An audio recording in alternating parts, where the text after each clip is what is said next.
زبیر کیا فیصلہ ہوا آج کے گرینڈ جرگے میں؟ جی شاہد بھائی بہت شکریہ آپ کا، آپ نے مجھے اس قابل سمجھا کہ میں آپ کے پروگرام میں حصہ ڈال سکوں۔ زاہد رفیق صاحب نے چونکہ پروگرام دیکھ رہا تھا، زاہد رفیق صاحب نے چونکہ تفصیلاً آپ کو بتا دیا ہے۔ آج کے گرینڈ جرگہ کے حوالے سے میں آپ کو بتاتا چلوں کہ آج چونکہ ہمارا بہت بڑا گرینڈ جرگہ ہوا ہے، جہاں حویلیاں سے بھی لوگوں نے شرکت کی ہے، باقی گرد الباغ سے بھی لوگ آ رہے تھے لیکن وہ تھوڑے لیٹ ہو گئے، ان سے بھی ہماری یہ بات کی ہے کہ انہوں نے بھی ہمارے اس جرگے کی تائید کی ہے۔ ہم نے یہ بات کہی ہے کہ اگر 10 تاریخ سے پہلے، چونکہ 10 تاریخ کو ہم نے حکومت کو ڈیڈ لائن دی ہوئی تھی، اگر 10 تاریخ سے پہلے اگر تولیپیر روڈ کا نوٹیفکیشن نہیں آ جاتا تو ہم 22 تاریخ کو پھر کمشنر آفس کے سامنے احتجاجی دھرنا دیں گے۔ تو جو پہلے آپ کو دھرنا دیتے ہوئے جو تشدد ہوا آپ پہ، اس کے بارے میں کیا فیصلہ ہوا؟ جی شاہد بھائی، ہم نے جو ایک کمیٹی بنائی ہوئی تھی، جو تحقیقاتی کمیٹی جو اپنا ایس پی کے زیر اہتمام بنائی ہوئی تھی، ہم نے اس کو مسترد کرتے ہوئے ہم نے جوڈیشنل انکوائری کی جو ڈیمانڈ کی ہوئی ہے، یہ بھی ہماری اسی کال کا حصہ ہے کہ اگر یعنی اس سارے سلسلہ کے اندر اگر 10 تاریخ سے پہلے اگر کوئی چیزیں فائنلائز نہیں ہوتی، گورنمنٹ کی طرف سے اگر یہ چیزیں نہیں ہوتی تو ہم 22 تاریخ کو یہ مطالبہ لے کر بھی جائیں گے۔ ہمارے پہلے ایک ہی مطالبہ تھا جو تولیپیر روڈ کے حوالے سے تھا، اب 2 مطالبے ہیں کہ ہمارے جو بزرگوں کا خون گرا ہے اس کا حساب بھی دیا جائے۔ لیکن کیا جو اب آپ کا مطالبہ جو دھرنا ہوگا ابھی، اس میں وہ حویلی، باغ اور راولا کوٹ تینوں اضلاع کے لوگ ہوں گے؟ شاید ہم نے چونکہ طے اس طرح کیا ہوا ہے کہ جس دن ہم راولا کوٹ کی طرف مارچ کریں گے تو ہم نے حویلی کے لوگوں سے یہ بات کہی ہے کہ فارورڈ کوٹا جو ہے آپ کو یہاں آنے کی ہم زحمت نہیں دیں گے۔ اگر ہم راولا کوٹ پہ جس دن ہم راولا کوٹ کی طرف مارچ کریں گے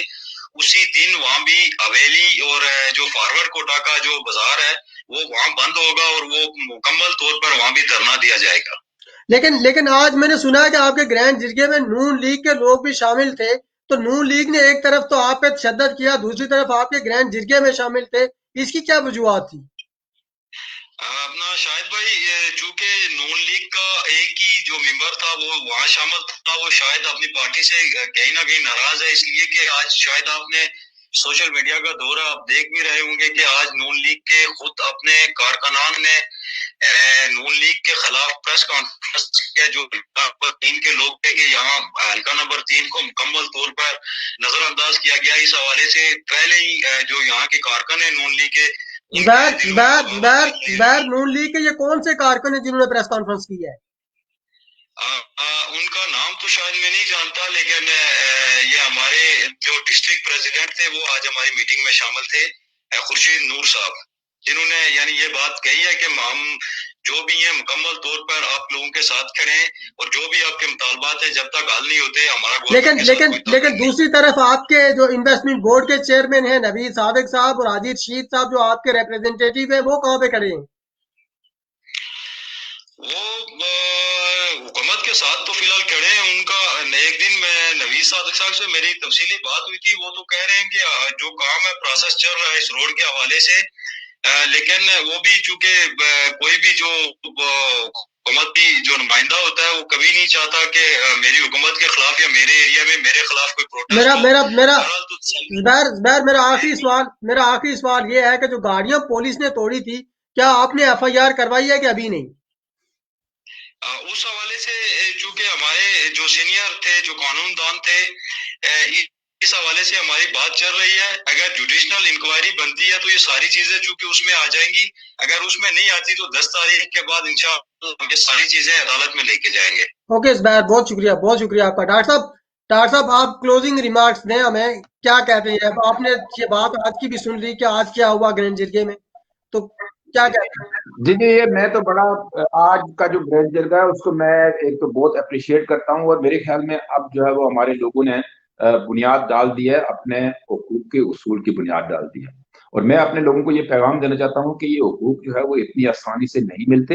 اور ہمیں اس کے لیے بڑی ایک صبر آزما پیریڈ سے گزرنا پڑے گا، بہت قربانیاں دینی پڑیں گی، اور ان قربانیوں کے نتیجے میں جو ہے وہ ہمیں ایک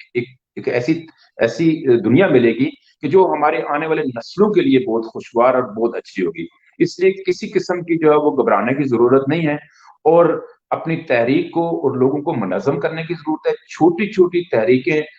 مختلف علاقوں سے سٹارٹ کر کے اس کو ایک بڑی تحریک بنا کر عوامی ایک ریلی کی صورت میں جو ہے وہ لوگ نکلیں. اور ہمارا جہاں تک تعلق ہے، میں، میری پارٹی اور میرے علاقے کے ایون سارے لوگ جو ہے وہ اس تحریک کے لیے، چونکہ ہم نے بہت سارے لوگوں کو اس سے پہلے بھی نکالا ہوا ہے عوامی تحریک کے لیے، ہمارے لوگ نکل رہے ہوتے ہیں، اور وہاں بھی بہت ساری تحریکیں چل بھی رہی ہیں اور ابھر بھی رہی ہیں اور بن بھی رہی ہیں. تو اس لیے میرا یہی پیغام ہے کہ یہ وہ حکمران نہیں ہے کہ جن کے اندر کوئی دل ہے، ان کے اندر پتھر کا دل ہے، اور ان کے اندر جو ہے وہ جو سوچ ہے وہ صرف اور صرف اپنی تجوریاں بھرنے اور اپنے لوگوں کی تجوریاں بھرنے کے لیے ہے. عوام کے لیے یہ کچھ نہیں کرتے. آج اگر ایک کی حکومت ہے، کل دوسرے کی آئے گی، تو حکمران طبقات سارے ایک جیسے ہوتے ہیں. ان کو مہارت یافتہ طبقات کہا جاتا ہے، ان کو کسی قسم کی اور مہارت لینے کی ضرورت نہیں ہوتی. تو اس لیے میرے خیال میں ہمیں خود ہی ایک چھوٹی چھوٹی تحریکوں کے نتیجے میں ایک بڑی تحریک بنا کر پورے آزاد کشمیر کے لیول پر ایک بہت بڑی تحریک بنانی ہوگی، اور لوگوں کے جو بنیادی انسانی حقوق ہیں ان کو حاصل کرنا ہوگا. ورنہ میرے خیال میں جس طرح ہم لوگ جو ہے وہ ایک کل کوئی آدمی اسپتال میں فوت ہو گیا،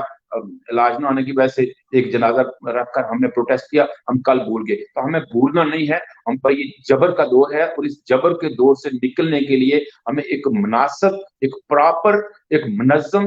جدوجہد کی ضرورت ہے، جس کو آہستہ آہستہ